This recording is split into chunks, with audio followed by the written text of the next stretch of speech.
Bonsoir. Oh, merci. Merci. Bonsoir, monsieur, une pause, s'il vous plaît. Souvent, on ne lui répond même pas. Tout juste si on lui jette un regard. Please, one flower.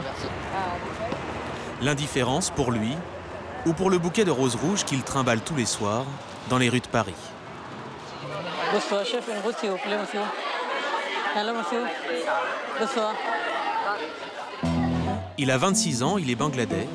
Nous l'appellerons Zahir. Il est entré en France clandestinement il y a 3 ans, fuyant un pays où il se disait persécuté. Les autorités françaises considèrent que le Bangladesh est un pays dangereux pour les opposants au régime. Madame, s'il vous plaît. Zahir a pu déposer une demande d'asile politique. En attendant une réponse, il vend des fleurs aux terrasses des restaurants. Des roses un peu flétries, sans parfum, à 1 ou 2 euros l'unité. Monsieur, s'il vous plaît. Bonsoir, monsieur. Une pause, s'il vous plaît. Il n'y a pas d'amoureux ici. On est tous en instant de divorce. Tous. Chaque soir, le jeune homme essuie des centaines de refus plus ou moins polis et d'excuses de plus ou moins bon goût. Des remarques auxquelles Zahir ne comprend rien. Il ne parle que quelques mots de français. Il faut toujours garder son sang-froid, rester calme. Je suis obligé car je dois absolument vendre mes fleurs. Je dois rester poli, même quand les gens m'embêtent.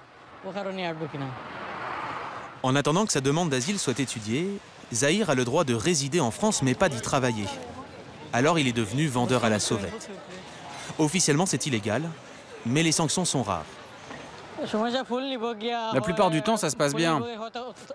Je n'ai eu que 2 fois des ennuis. Quand des policiers m'ont pris mes fleurs et les ont jetées à la poubelle. Les vendeurs de roses sont discrets, ils ne font de mal à personne. La police tolère leur petit commerce.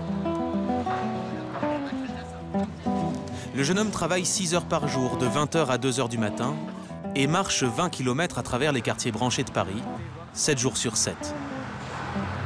Depuis 3 ans, Zahir emprunte toujours le même itinéraire qu'il pourrait faire les yeux fermés. À force, il connaît tous les bars et restaurants. Il évite ceux où les patrons ne veulent pas de lui, il sait où il est le bienvenu. Il a même ses petites habitudes. Bonsoir, monsieur. S'il vous plaît. Comme le café de 23h, qu'on lui offre au restaurant Marie-Louise. Ok, c'est bon, merci.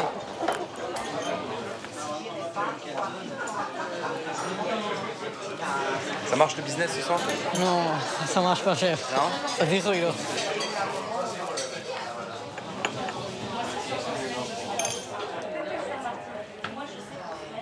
Je sais d'où il vient, c'est des campagnes du Bangladesh. C'est quelqu'un qui est très sympa. Le billet là, c'est lui qui me l'a filé. On a plusieurs soirs, on a beaucoup échangé. Ils se battent pour bosser, quoi. Eux, ils aimeraient avoir les papiers. Ils me demandent très souvent, il n'y a pas un boulot pour moi, il n'y a pas un boulot pour moi, il n'y a pas un boulot pour moi. Moi, je lui dis, moi sans papier, je vais pas risquer le commerce, quoi. C'est hors de question. Ok. Au Bangladesh, Zahir était célibataire. Il faisait partie de la classe moyenne et c'était un jeune homme bourré d'ambition. Mais en tant qu'opposant politique, il était menacé. Là-bas, j'étais propriétaire d'une épicerie qui marchait très bien. J'avais 3 employés. Au Bangladesh, ceux qui vendent des fleurs dans la rue, ce sont les plus pauvres, les gens les plus déconsidérés. Alors j'ai honte de faire ça ici. Malgré cette honte et parce qu'il n'en peut plus de cette vie, Zahir a pris le risque de nous parler. Il est minuit et demi, il a vendu 3 roses pour 6 euros.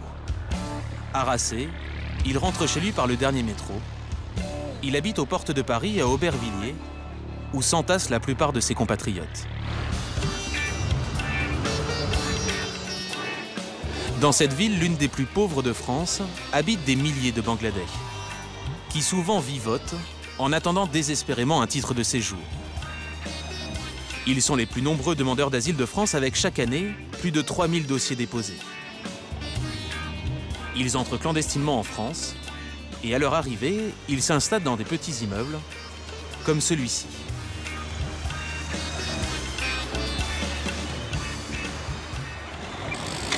En attendant l'examen de sa demande d'asile, Zahir touche une allocation de l'État français, 300 euros par mois. Il loge dans un appartement au 2e étage. Pour ne pas avoir de problème avec son propriétaire, il nous le fait visiter en caméra cachée. Bonjour. C'est un 3 pièces de 45 mètres carrés. Zahir y habite avec 10 autres Bangladais. 2 vivent dans le salon, les autres se partagent les 2 chambres et tous paient 180 € de loyer par mois. Tu as déjà mangé? Tu veux quelque chose? Non, c'est bon, merci. Ça, c'est la salle de bain. Dans la salle de bain, à côté des pommes de terre, les fleurs invendues de la veille sont plongées dans l'eau pour les préserver 24 heures de plus. Sur les 11 colocataires, tous en attente de papier, il y a 5 vendeurs de roses. Je prépare mes fleurs pour le travail ce soir. Et pourquoi vous mettez un plastique autour? Parce que comme ça, elles tiennent mieux. Elles sont plus belles. Je peux les vendre plus cher.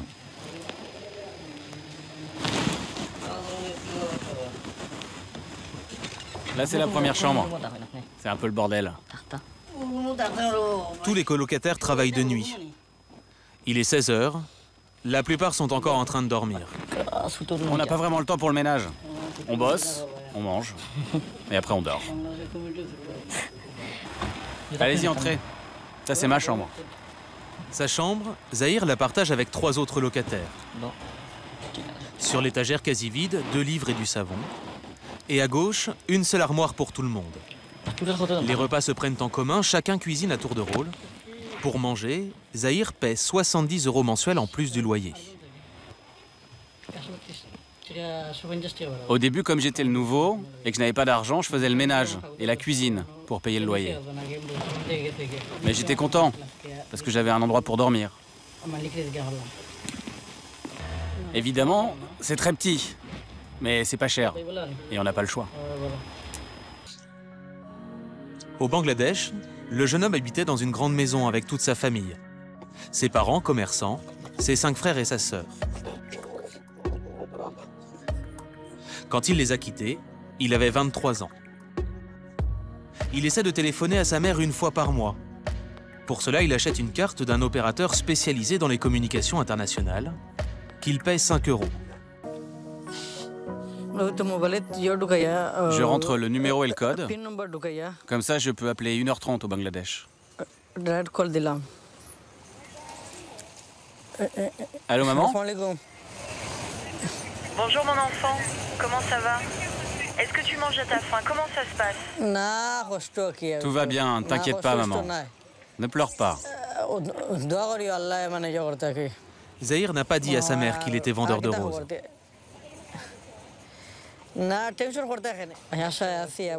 Pour le moment, je gagne pas assez d'argent. Je peux pas vous en envoyer. Je dois le garder pour moi. Faites attention à vous. Au revoir.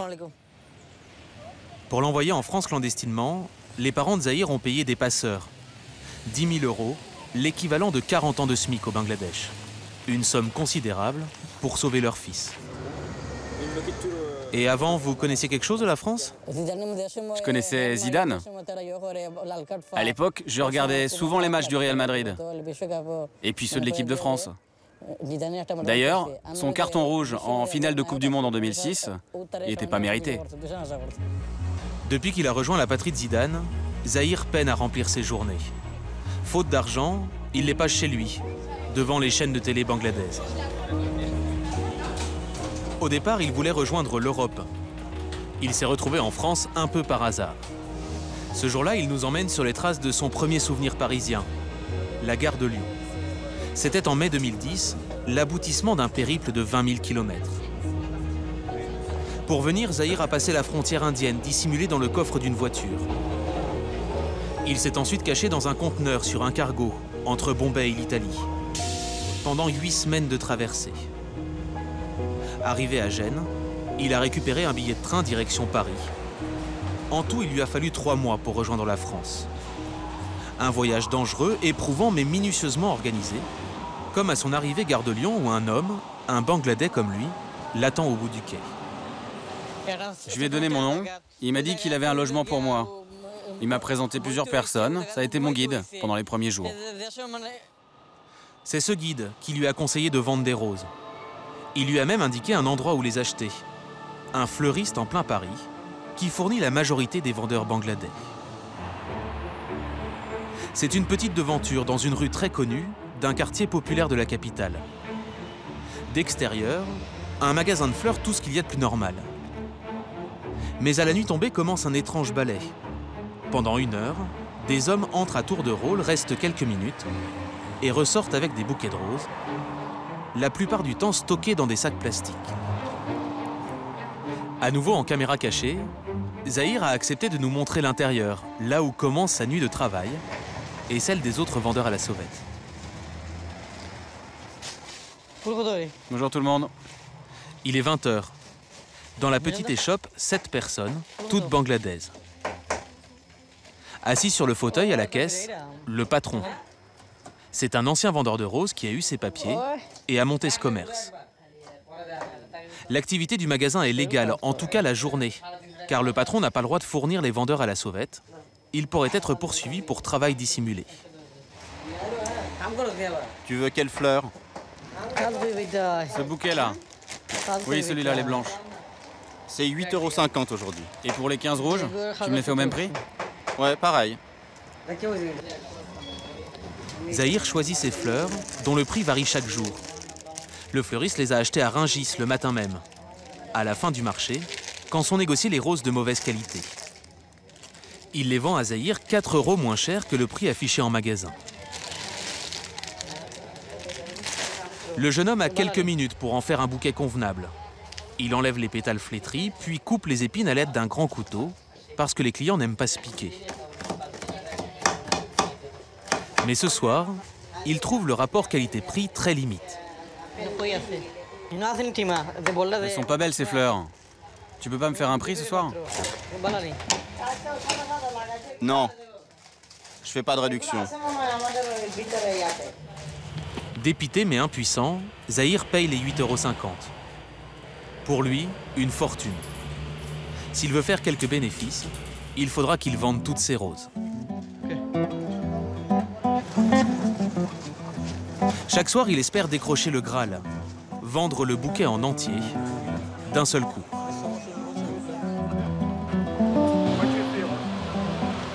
Comment tu fais, Rose? 1 €? Comment tu fais? 2 € la rose, monsieur. Si je t'en prends 10. 10 flowers. 10. J'en veux 10. Speak English? Yes. 20 How €. much? Oh no. Wait. Why? Wait. Less. 20 €, my friend. Busy, my friend. Okay, come here, chef. Excuse me.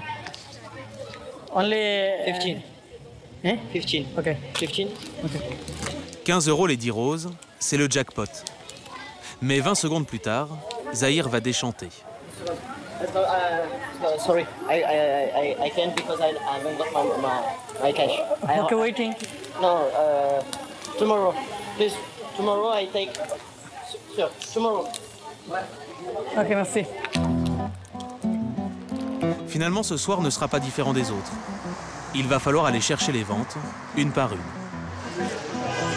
Combien de flowers? Je veux la plus belle. No, a nice flower, chef. Non, celle-là, elle est pas très. Ok, 13. Je vais prendre celle-là. Voilà. Ça vous va? One flower? Une seule, ouais. Ok. Ouais. Merci beaucoup. Le plus gros problème, c'est la concurrence. Selon les estimations de Zahir, il y aurait 200 vendeurs de roses à Paris, tous bangladais. Souvent, le jeune homme arrive après la bataille. Ça fait 10 fois qu'on nous demande. C'est gentil. Ouais. Ça fait 10 fois qu'on nous demande. Non, mais ça va, ça fait 3 fois qu'on en achète. Non, il y en a marre. À minuit, après 4 heures de marche et des milliers de refus, Zahir a vendu 4 roses. Ce soir, il va perdre de l'argent, de quoi être abattu. J'en ai vraiment marre de ce boulot. Mais j'ai pas le choix. Sans permis de travail, je ne peux rien faire. Moi, j'aimerais simplement avoir des papiers et pouvoir travailler à la plonge dans un restaurant. C'est tout ce que je demande. Un rêve pourtant loin d'être évident. Chaque année, 15% seulement des demandeurs d'asile bangladais obtiennent un titre de séjour. Si Zahir n'en fait pas partie, il deviendra sans papier et sera expulsable.